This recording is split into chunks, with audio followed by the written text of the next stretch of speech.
10 अप्रैल की डेट तक एफिडेविट जो ट्रांसफ़र होंगे वही बैलेट में शामिल होंगे। उसके बाद एफिडेविट तो ट्रांसफ़र होगा, लेकिन जो उससे ट्रांसफ़र फ़ाइल या एलोकेशन होगी वो बैलेट में शामिल नहीं होगी, क्योंकि उससे पहले जो डाटा है वो इकट्ठा करके बैलेट के लिए वो दिया जाएगा।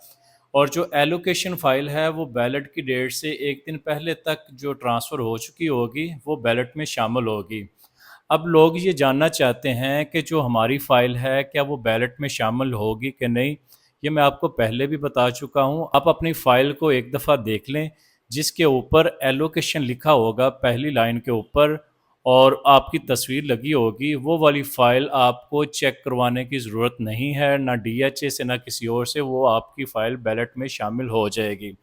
दूसरा, जिन फाइल्स के ऊपर आपकी तस्वीर नहीं लगी होती लेकिन उसकी जो है वो सीबीएफ लिखा होगा या ओबीएफ लिखा होता है, वो वाली फ़ाइल भी आपकी बैलेट में शामिल होगी, क्योंकि उसकी अभी इंस्टॉलमेंट रहती हैं डेवलपमेंट की, क्योंकि वो एसपीएफ फ़ाइल होती है, तो इसलिए उसको आप एलोकेशन में कन्वर्ट नहीं करवाते और वो आपकी फ़ाइल जो है वो आपकी फ़ाइल बैलेट में लाज़मी शामिल होगी। मिसाल के तौर के ऊपर जब आप अपनी फ़ाइल देखेंगे तो उसमें एक टेबल के अंदर CBF/001792 इस तरह का नंबर लिखा होगा या OBF/00 कुछ नंबर लिखा होगा। वो वाली फ़ाइल बैलेट में शामिल है।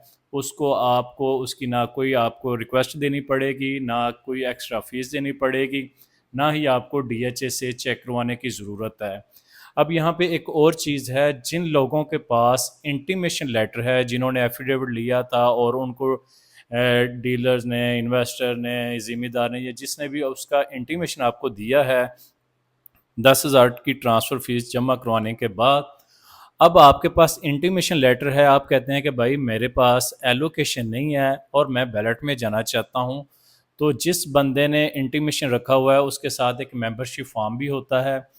अगर तो उस बंदे ने 10,000 ट्रांसफ़र फ़ीस दे के इंटीमेशन लेटर लिया है, उसके बाद अगर उसने डीएचए गुजरांवाला की मेंबरशिप फ़ीस भी जमा करवा दी है जो कि 37,000 है, जब आपके पास वो वोचर आ जाता है तो आप वोचर को देखेंगे तो वोचर की लेफ़्ट साइड के ऊपर वही वाला लिखा होगा OLF/001792 जो भी आपका नंबर होगा, या OBF या कुछ भी वोचर के ऊपर जब आपका प्रिंट होके आ जाता है तो आप उसका एलोकेशन रिसीव नहीं करते। आप ओवरसीज़ हैं, मुल्क से बाहर हैं, या आप किसी दूसरे दूर के सिटी में हैं। आप कहते हैं कि मैंने भाई अपने किसी रिश्तेदार के थ्रू फ़ाइल तो परचेज़ कर ली है, आके मैंने लेटर रिसीव नहीं किया एलोकेशन वाला, तो क्या मैं बैलेट में शामिल होऊँगा? तो जी बिल्कुल आप उसमें शामिल होंगे बैलेट में, क्योंकि बैलेट में शामिल होने के लिए आपका OLF या OBF फ़ाइल नंबर लगना ज़रूरी होता है। वो आप जब 37,000 का मेंबरशिप फॉर्म जमा करवाते हैं, वोचर जमा करवाते हैं, तो उसके ऊपर आपको डीएचए फ़ाइल नंबर इशू करके दे देता है। फिर आप चाहे लेटर रिसीव करें या ना करें। और क्या ये बैलेट से पहले आपको लेटर रिसीव करना ज़रूरी है कि नहीं? तो ये आपको बैलेट से पहले एलोकेशन रिसीव करने की ज़रूरत नहीं है। इस टाइम फाइल्स बहुत ज़्यादा ट्रांसफ़र हो रही हैं, रश बहुत ज़्यादा होता है, हालांकि डीएचए पहले से बहुत जल्दी आपको लेटर भी दे रहा है। जब आपके पास मेंबरशिप वोचर के ऊपर आपको फ़ाइल नंबर मिल गया है तो आपको परेशान होने की ज़रूरत नहीं है और ना ही लेटर लेने की ज़रूरत है। जब आप बैलेट के बाद आपका टाइम लगे, चक्कर लगे, तो आप अपना लेटर ज़रूर रिसीव करें। तो सिंपल ये है कि जिस बंदे के पास फ़ाइल पड़ी हुई है वो अपनी फ़ाइल निकाले, उसमें देखे, अगर तो सीबीएफ है तो फिर उसकी पिक्चर वहाँ पे नहीं लगी होगी लेकिन वो बैलेट में शामिल होगा।